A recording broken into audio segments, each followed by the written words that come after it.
Perkenalkan, aku Yasir Jagalva.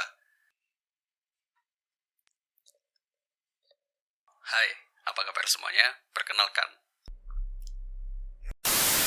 Halo, hai, apa kabar semuanya? Perkenalkan, aku Yasir Jagalva. Video ini adalah video pertama aku berbicara langsung face to face di depan kamera kayak gini. Sekaligus ini adalah salah satu langkahku untuk melawan zona nyaman. Karena di beberapa video sebelumnya aku belum pernah ngebikin video yang kayak gini. Jadi untuk kedepannya aku ingin men-challenge diri aku sendiri untuk membuat konten dengan style seperti ini. Oh iya, ini adalah channel storytelling, jadi aku akan ngebahas semua hal apapun yang menurut sudut pandangku menarik untuk dibahas. Oke. Berbicara tentang zona nyaman, sebenarnya apa zona nyaman itu? Untuk yang belum tahu atau yang baru pertama kali banget dengar istilah ini, zona nyaman sebenarnya adalah suatu titik keadaan di mana siapapun yang berada di dalamnya akan berpikir kalau posisi mereka saat inilah yang paling aman. Aman dari kumpulan rasa takut, seperti takut mencoba hal baru, takut mengambil peluang, takut melakukan perubahan, atau takut mencoba tantangan karena dihantui resiko, ketidakpastian, dan kegagalan. Merasa nyaman dari semua itu akhirnya merasa nyaman lalu enggan untuk berkembang. Itulah zona nyaman. Mungkin daripada disebut zona nyaman, mungkin lebih familiar kalau diganti dengan kalimat main aman. Karena orang-orang yang terjebak dalam zona nyaman ini sudah menutup potensi mereka untuk berkembang. Dan tentu hal ini sangatlah berbahaya bagi masa depan kita semua kalau kita terjebak dalam si zona nyaman ini. Sedangkan Neil Donald Walsh pernah berkata, hidup yang sebenarnya dimulai pada akhir zona nyamanmu. Dan sepertinya semua orang akan setuju tentang hal ini.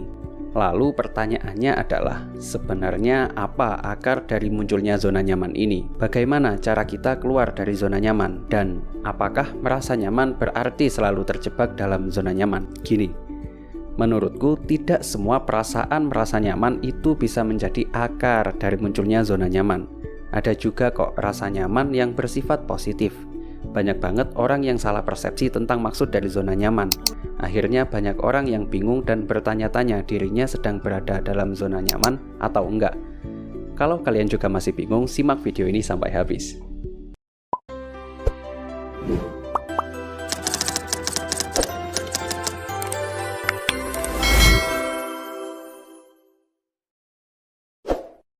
Sebenarnya istilah zona nyaman pertama kali dipopulerkan oleh Alasdair White, seorang pencetus teori manajemen bisnis pada tahun 2009. Menurutnya zona nyaman adalah keadaan saat segalanya terasa familiar dan mudah untuk dilakukan karena tidak mengalami banyak tekanan atau stres. Jadi bisa dibilang akar atau penyebab utama dari munculnya zona nyaman adalah rasa nyaman yang muncul dari hal-hal atau aktivitas yang dilakukan secara berulang dan monoton setiap harinya, yang dapat dengan mudah dilakukan tanpa membutuhkan usaha lebih. Contoh, melakukan kegiatan pekerjaan yang itu-itu aja tanpa meningkatkan kualitas kerja, mencoba berinovasi, mencoba hal baru atau melakukan perubahan. Atau pas kalau di rumah kegiatannya melakukan sesuatu yang kurang produktif dan banyak menghabiskan waktu seperti rebahan, begadang nonton film, scrolling sosmed, nongkrong, main game, dan hal-hal semacam ini yang dilakukan secara berlebihan. Ingat, berlebihan. Kalau kalian merasa familiar banget dengan hal-hal ini, berarti kalian berpotensi berada dalam zona nyaman. Dan rasa nyaman inilah yang salah dan berbahaya jika dilakukan berlarut-larut. Terus rasa nyaman bagaimana yang bersifat positif? Rasa nyaman yang benar adalah rasa nyaman yang kalian dapatkan dari hasil kerja keras kalian karena telah melakukan segala hal yang terbaik yang kalian mampu lakukan. Rasa nyaman inilah yang pantas kalian dapatkan sebagai prestasi karena telah mengorbankan banyak hal demi mendapatkannya. Ini juga menjadi salah satu indikasi kalau kalian berhasil keluar dari zona nyaman. Tapi perlu digarisbawahi, walaupun sudah sampai pada titik ini, jangan biarkan dirimu berhenti berkembang. Jadi kesimpulannya, rasa nyaman yang tidak benar adalah rasa nyaman yang kita rasakan saat kita merasa tidak melakukan apapun. Dan rasa nyaman yang benar adalah rasa nyaman yang kita dapatkan saat sudah melakukan apapun dan berhasil keluar dari zona nyaman. Lalu untuk yang sedang berada dalam zona nyaman, pertanyaannya adalah bagaimana cara kita keluar dari zona nyaman ini? Pertama, perlu kita pahami terlebih dahulu kalau keluar dari zona nyaman ini bukanlah perkara yang mudah dan bukanlah perkara yang sulit. Ini hanya tentang mengubah karakter dan kebiasaan kita sedikit demi sedikit.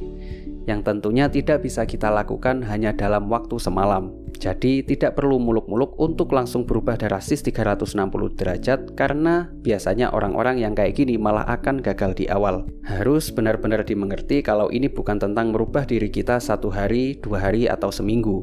Ini tentang bagaimana cara kita merubah diri dari kebiasaan kita seawet mungkin, selama mungkin, untuk bisa merubah masa depan. Jadi jangan semangatnya full, niatnya full, menggebu-gebu, tapi begitu udah seminggu capek dan berhenti. Jangan. Nikmatin aja prosesnya, ciptakan langkah kecil namun konsisten. Ingat, cintailah proses kalau ingin sukses. Kita bisa mulai dari menghilangkan sedikit demi sedikit kebiasaan yang menjadi pemicu zona nyaman kita. Karena semua orang pasti punya akar pemicu atau penyebab kenapa kita bisa terjebak dalam zona nyaman. Tentu semua orang punya versi yang berbeda-beda tentang ini. Tapi kata kuncinya adalah sesuatu apa yang paling menghabiskan waktu kita dalam 24 jam. Nongkrong bareng temen kah? Rebahan scrolling sosmed kah? Main game kah? Dan berapa lama kita menghabiskan waktu kita untuk semua ini dalam sehari? 5 jam kah? 6 jam kah? Atau 9 jam? Ya tapi kan ini untuk refreshing, menghibur diri ya kan? Ya memang nggak apa-apa kalau dilakukan dengan dosis yang pas dan kalau kita mampu mengatur porsi yang benar. Tapi realitanya tanpa kita sadari, kita selalu melewati batas itu. Benar-benar tanpa kita sadari waktu kita habis digerus oleh semua ini. Ya syukur-syukur kalau aktivitas kalian itu bisa make money atau ngasilin duit. Tapi kalau tidak, stop membohongi diri kalian sendiri dengan kedok buat refreshing. Karena secara perlahan mentalitas kita dalam mengambil keputusan untuk berkembang itu juga ikut menumpul hari demi hari kalau kita tidak melakukan perubahan. Jadi nomor 1, mulai aja dari mengurangi porsi penyebab zona nyaman tadi perlahan sedikit demi sedikit, dan ganti dengan sesuatu yang lebih bermanfaat, dengan dengerin podcast mungkin, noise book, atau konsumsi konten-konten edukasi, motivasi yang bermanfaat, yang perlahan akan menambah kualitas berpikir dan mindset kita. Karena kebiasaan-kebiasaan kecil inilah yang akan menjadi cerminan seberapa sukses kita di masa depan. Nomor 2, perlahan mulailah memandang apapun dengan sudut pandang yang positif. Selalu carilah nilai positif dari segala hal yang kamu temui. Ketika menghadapi masalah lah, ketika bersosialisasi lah, dalam pekerjaan lah, cobalah menjadi pribadi yang lebih baik. Kamu bisa mulai menjadi orang pertama yang memberikan senyuman pada orang yang kamu temui. Kamu juga bisa menjadi orang pertama yang mengucapkan terima kasih dan maaf. Pokoknya selalu rendahkan hati dan emosimu dan penuhi dirimu dengan energi positif. Karena berpikir positif akan menjadi magnet untuk datangnya berbagai hal baik, kesempatan, dan peluang. Nomor 3, cintai kegagalan dan jangan malah menghindari.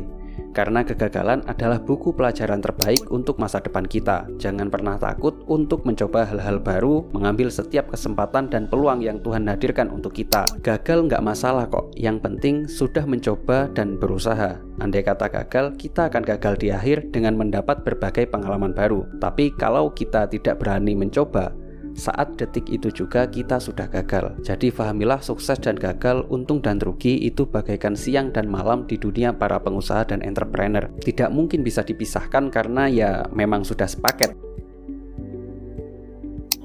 Nomor 4, perlahan buat jadwal harian baru dengan sesuatu yang menantang. Tidak perlu terlalu sulit, tapi cukup membuatmu merasa tertantang setiap harinya. Seperti mencoba tidur lebih awal, memperbaiki pola makan, mencoba pola hidup sehat, mencoba inovasi baru dalam pekerjaan, dan mencoba lebih menekuni hobi yang menghasilkan mungkin. Dan masih banyak lagi hal-hal ringan yang dapat membuatmu tertantang, yang nantinya akan membuat dampak besar dalam hidup. Dan yang terakhir, nomor 5, fahamilah kalau konsep rasa puas dan rasa bersyukur itu berbeda. Jauh berbeda. Banyak banget orang yang miss pemahaman tentang dua hal ini. Mereka yang berada dalam zona nyaman biasanya akan beralasan dan berkata kalau mereka hanya ingin hidup tidak muluk-muluk dan bersyukur atas pemberian Tuhan. Padahal sebenarnya mereka hanya ingin main aman saja karena takut resiko kalau mencoba berkembang. Jadi mereka terpaksa untuk merasa puas dan dibungkus dengan kalimat mensyukuri nikmat Tuhan. Padahal sebenarnya kalau kita ingin mensyukuri nikmat Tuhan, maka kita harus melakukan yang terbaik dalam hidup ini. Karena hidup ini adalah pemberian Tuhan, jadi dengan menjadi lebih baik setiap harinya, melawan rasa malas setiap harinya, selalu mencoba melangkah keluar dari zona nyaman, menurutku itulah konsep dari mensyukuri nikmat Tuhan. Dan apapun hasilnya nanti, mau berhasil mau gagal ketika kita mencoba, karena itu sudah skenario Tuhan, maka kita wajib untuk bersyukur. Karena sudah kewajiban kita untuk berikhtiar dan berusaha sebagai bentuk dari mensyukuri nikmat Tuhan. Dan ingat, Tuhan tidak akan pernah salah kepada siapa Dia memberikan hidup yang lebih baik. Segera mulailah perubahanmu begitu video ini habis. Mulailah saat ini juga, bukan nanti, bukan minggu depan. Karena masa depanmu ditentukan dengan apa yang kamu lakukan hari ini, bukan besok. Aku pikir cukup sekian dulu video ini. Kalau kalian suka dengan konten seperti ini, tolong tinggalkan like dan subscribe untuk mendukung channel ini lebih maju. Silahkan ketik di kolom komentar kalau ada saran-saran untuk video-video berikutnya. Terima kasih dan sampai jumpa di next video. Bye.